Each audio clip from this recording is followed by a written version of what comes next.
Bunda, ada satu penyakit yang sering dianggap hanya menyerang orang dewasa. Padahal kenyataannya bisa dan cukup sering terjadi pada anak-anak. Penyakit apakah itu? Yaitu diabetes mellitus. Halo ya Bunda, saya Dr. Vivi Septiani, spesialis anak, konselor laktasi dan MPASI, akan menjelaskan mengenai penyakit diabetes mellitus pada anak, apa saja gejala-gejalanya, pencegahannya, dan bagaimana cara pengobatannya. Yuk kita simak. Tapi Ayah Bunda jangan lupa ya untuk like, subscribe, dan nyalakan tombol loncengnya agar Ayah Bunda bisa menyaksikan video-video yang bermanfaat tentang ilmu kesehatan anak di channel YouTube Dr. Vivi Septiani. Banyak orang tua mengetahui anaknya terkena diabetes saat kondisinya sudah berat, bahkan sampai harus masuk IGD. Padahal kalau dikenali sejak dini, diabetes pada anak bisa dikontrol dengan baik dan anak tetap bisa tumbuh sehat, sekolah, dan beraktivitas secara normal. Nah, sebenarnya apa sih penyakit diabetes mellitus itu? Jadi diabetes mellitus adalah penyakit kronis di mana kadar gula darah dalam tubuh menjadi tinggi Bunda karena tubuh tidak memiliki insulin yang cukup atau insulin yang ada itu tidak bekerja dengan baik. Insulin adalah hormon yang diproduksi oleh pankreas. Tugasnya untuk membantu gula darah masuk ke dalam sel agar bisa digunakan sebagai energi. Kalau insulin tidak ada atau tidak bisa bekerja dengan baik, gula tidak bisa masuk ke dalam sel Bunda, akhirnya menumpuk di dalam darah. Nah, itulah yang kita sebut sebagai diabetes.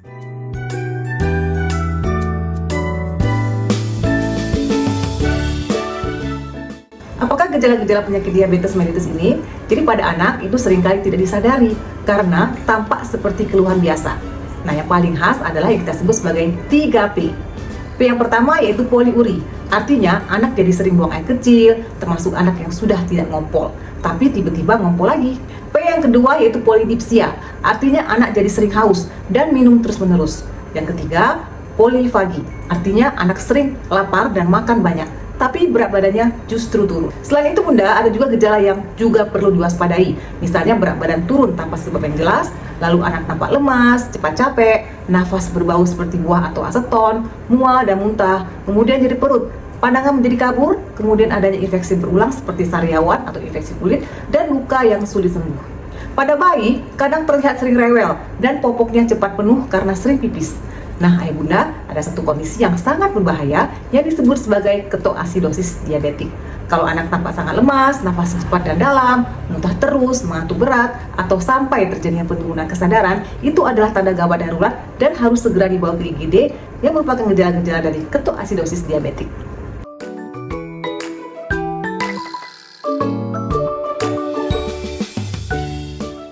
Nah, sekarang kita bahas mengenai 3 tipe utama dari penyakit diabetes mellitus ya. Yang pertama adalah diabetes mellitus tipe 1. Ini adalah tipe yang paling sering terjadi pada anak Bunda. Diabetes tipe 1 ini terjadi karena penyakit autoimun, di mana sistem imun tubuh itu menyerang sel pankreas yang memproduksi insulin. Akibatnya apa? Tubuh menjadi hampir tidak punya insulin sama sekali.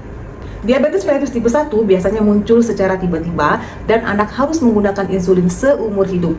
Dan ini penting sekali ya Ayah Bunda, diabetes tipe 1 bukan karena kebanyakan makan manis. Tipe yang kedua adalah diabetes mellitus tipe 2. Dulu tipe ini jarang terjadi pada anak-anak, tapi sekarang makin sering kita temukan. Penyebab utamanya adalah obesitas, kemudian pola makan tinggi gula dan lemak, kurang aktivitas fisik, dan adanya riwayat keluarga diabetes. Pada diabetes tipe 2, insulin sebenarnya masih ada, tapi tubuh menjadi resisten terhadap insulin. Biasanya terjadi pada anak usia remaja dengan berat badan berlebih. Tipe yang ketiga yaitu diabetes monogenik. Nah, ini jarang terjadi ya Bunda, disebabkan oleh kelainan genetik tertentu dan bisa muncul sejak bayi atau anak kecil. Penanganannya berbeda dengan diabetes tipe 1 dan tipe 2. Nah, bagaimanakah cara dokter menegakkan diagnosis diabetes? Nah, dokter akan melakukan pemeriksaan gula darah, baik gula darah sewaktu, gula darah puasa, dan pemeriksaan HbA1c.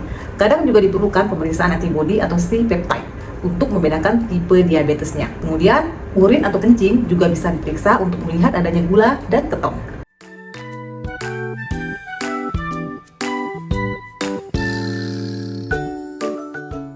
Nah, sekarang kita masuk ke bagian pengobatan diabetes pada anak ya Bunda. Untuk diabetes mellitus tipe 1, itu pengobatan utamanya adalah insulin. Jadi, anak harus mendapatkan suntikan insulin seumur hidup. Selain itu juga diperlukan pemantauan gula darah rutin, pengaturan pola makan, aktivitas fisik secara teratur, dan edukasi untuk anak dan keluarganya. Untuk diabetes tipe 2, itu tergantung dari berat ringannya. Pengobatan utamanya adalah perubahan gaya hidup, yaitu memperbaiki pola makan, menurunkan berat badan, dan olahraga secara teratur. Kalau belum cukup, bisa diberikan obat minum ya, seperti metformin dan sebagainya. Dan pada kondisi tertentu, tetap bisa memerlukan insulin. Nah, ada pertanyaan yang sering muncul, apakah diabetes pada anak ini bisa sembuh? Untuk saat ini, diabetes tipe 1 itu belum bisa disembuhkan, tapi bisa dikontrol dengan sangat baik. Anak tetap bisa hidup normal, sekolah, olahraga, dan berprestasi seperti anak lainnya. Kuncinya adalah kontrol gula darah yang baik dan kepatuhan terhadap pengobatan. Nah, ayah bunda harus tahu juga, ada komplikasi kalau diabetes itu tidak terkontrol. Jadi kalau gula darah sering tinggi dalam jangka panjang itu bisa terjadi gangguan pertumbuhan, gangguan penglihatan, kerusakan ginjal, kerusakan syaraf, dan penyakit jantung di usia muda. Tapi kabar baiknya, semua itu bisa dicegah kalau gula darah dikontrol dengan baik sejak dini.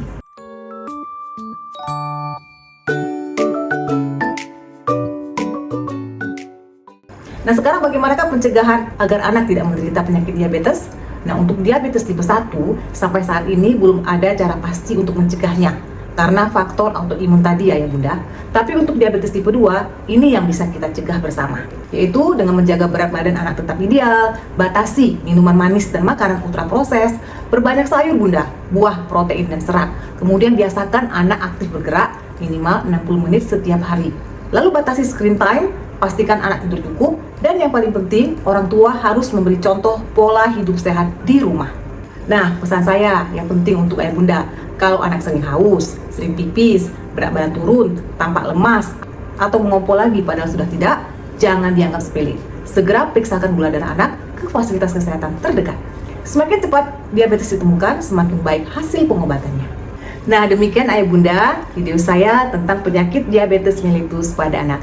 Semoga video ini bermanfaat dan silakan ayah bunda share ke teman-teman atau saudara-saudara yang lain.